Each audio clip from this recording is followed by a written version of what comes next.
Hi everyone, this is Deb Tim and welcome to my channel. Today you are going to see an old friend of mine, Humphry, my first flower horn. In the background, he'll be the star of the show.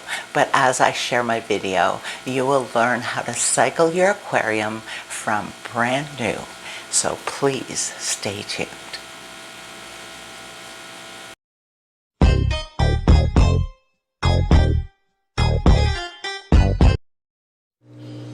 Cycling an aquarium takes time. Some people add fish to help the cycle process along. Unfortunately, the fish do suffer. You are actually sacrificing your fish for this purpose.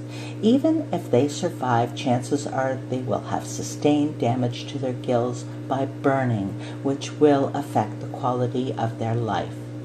I don't want to deliberately hurt any of my fish, so I use the no-fish cycling method. Cycling an aquarium has a process that must be followed in order to meet the parameters that will be optimal for your fish.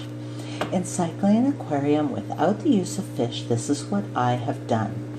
I go to my hardware store and purchase a jug of pure ammonia that's 100% pure without fragrance or any other additives.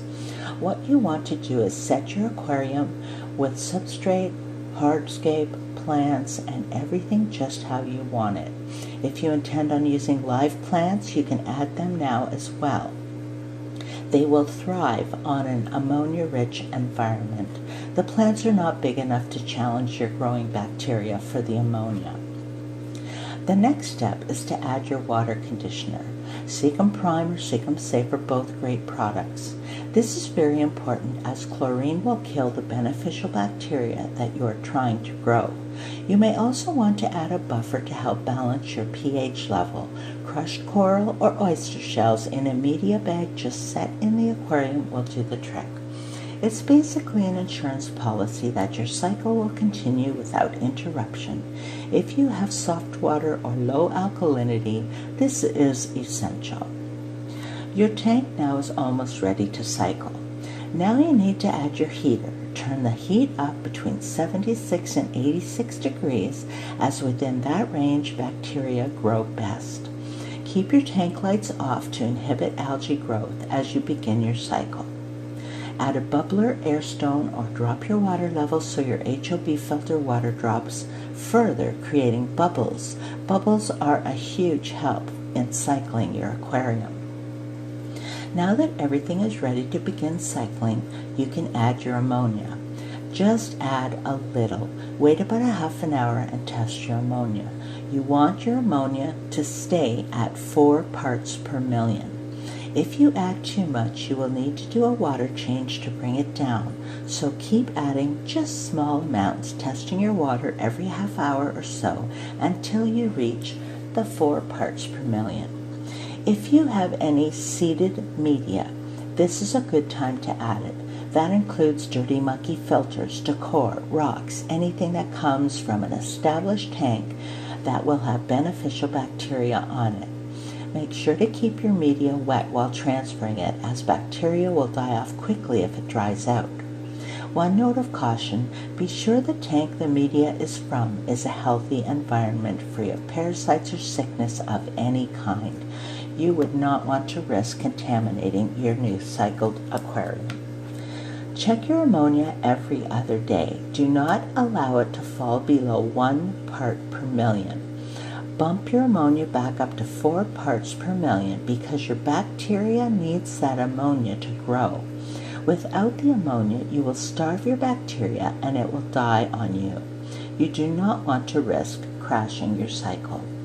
Once your nitrite and nitrates get so high they're off the charts, you will need to do your first water change. Don't forget your water conditioner. Continue watching your ammonia every other day, keeping it again at 4 parts per million. Watch your pH level at this point. If your pH level begins to drop, it's time to do another water change. Keep checking your levels every other day. At one point, you will find your ammonia and nitrite at 0. That means your cycle is complete. one final time you're going to add your ammonia. By now you should know how much you need to add to bring it back up to 4 parts per million. Check the time.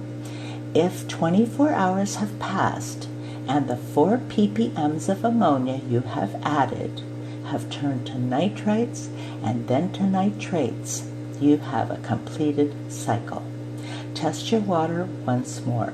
Your ammonia and nitrite should be 0, and you should have lots and lots of nitrates.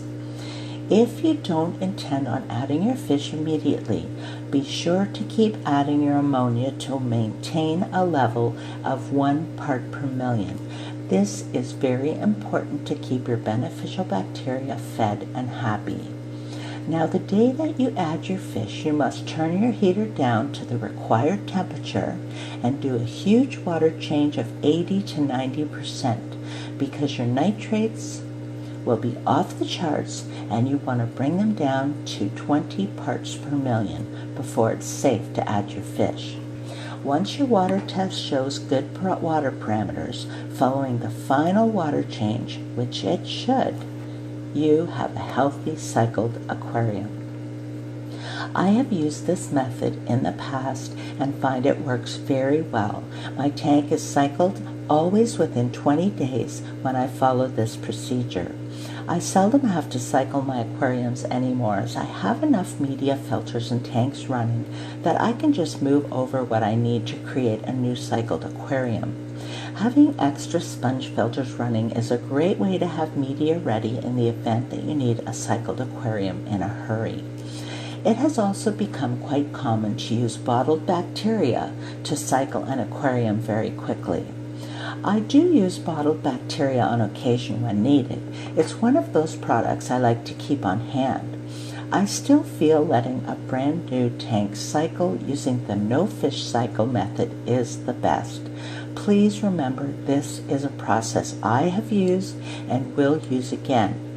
You may feel differently as we all do things our own way. There is no right or wrong when it comes to fish keeping.